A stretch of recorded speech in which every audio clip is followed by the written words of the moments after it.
অনেক ইচ্ছা থাকে যে এসে ছবি-টবি তুলবো আরকি। একটু পোস্ট করি। আসলে বইয়ের এসব সিনপসিস দেখতে, দেখতে না সারাংশগুলো দেখতে, দেখতে গল্পর সারসংক্ষেপগুলো দেখতে, দেখতে আর সময় হয় না। এত বই, এত সারসংক্ষেপ, এত অপশনস আর আসলে হয় না। পরবর্তীতে মানে সেলফি তোলাটা হয় না আর। তো এই টাকা পয়সা খরচ করে বই কেনাটাই হয়।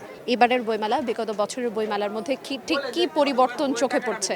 বৈপ্লবিক পরিবর্তনই বলবো বিকজ একটা মানে কালচারাল একটা রেডিক্যাল চেঞ্জ এসেছে আমাদের বাংলাদেশের বর্তমান সময়ে। আম, আমাদের সংস্কৃতি পলিটিক্সের মানে রাজনৈতিক যে মানে পটভূমিগুলো সেগুলো অনেক চেঞ্জ আসাতে এবার অনেকখানি মানে কি বলবো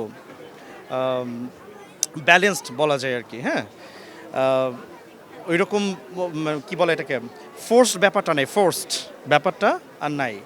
সবাই যে যার মতো বই কিনছে, ওই রকম ভিড় একটু কম পাচ্ছি মনে হয়। পাঠকের চেয়ে একটু মানে দর্শনার্থী মনে হয় একটু বেশি। তো বইমেলার আগের আর এখনকার যদি আপনি পার্থক্য করেন, এবারের বইমেলায় ঠিক কি পরিবর্তন হলে ভালো হতো বা কি থাকলে ভালো হতো?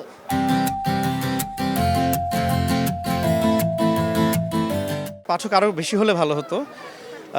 তবে ভালো বইয়ের পাঠক হলে বেশি ভালো হতো। আমার মনে হয়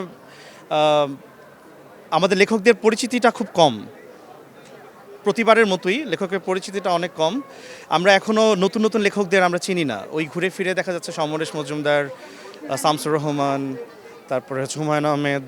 হ্যাঁ, আমাদের খুবই মানে সীমিত, আমাদের রুচিটা সীমিত। আমাদের আমার মনে হয় প্রবন্ধটা পড়া উচিত আরও। ঠিক আছে, হয় না মানে আমাদের যদি জেনারেশন যদি খুব বেশি রোম্যান্টিক বই পড়ি প্রবন্ধ বাদ দিয়ে, তাহলে হয়ে যাব হচ্ছে আমরা মানে আমাদের মন ওদিকে চলে যাবে। হ্যাঁ, আমাদের মনটা কিন্তু আর বড় হবে না। এটা বলতে গিয়ে একটা কথা মনে পড়ে যাচ্ছে আমার, রালফ ওয়ালডো এমারসন একটা কথা আমার মনে পড়ে যাচ্ছে যে books are the best of things, well used, abused among the worst. অর্থাৎ মানে বইটা সবচেয়ে বেস্ট জিনিস যদি ভালোভাবে ইউজ করা হয়। যদি এটাকে অ্যাবিউজ করা হয়, এটা হচ্ছে খারাপ কিছু আর কিছু নাই, তাই না? তো আমি যদি ঘুরে ফিরে শুধুমাত্র সীমিত রুচির কিছু জিনিসপত্র পড়ি তাহলে হবে না আসলে। মনটাকে আরও বড় করতে হবে, মনটাকে আরও বড় করতে হবে, নলেজের পরিধিটা আরও বড় করতে হবে আমার মনে হয়।